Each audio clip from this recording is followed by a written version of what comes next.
Leetcode weekly context 471, question number 2. Longest balanced substring 1. So in this problem, if we can go through all the characters for a loop and do the second layer of loop,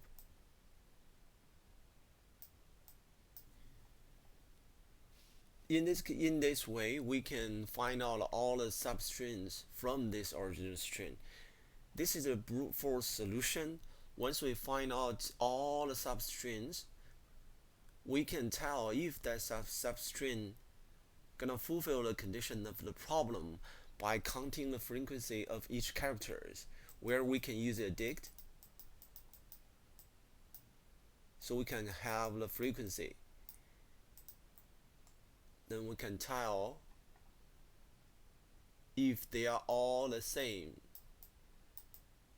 So it is a balanced string. Obviously, this is a brute force. That is not good.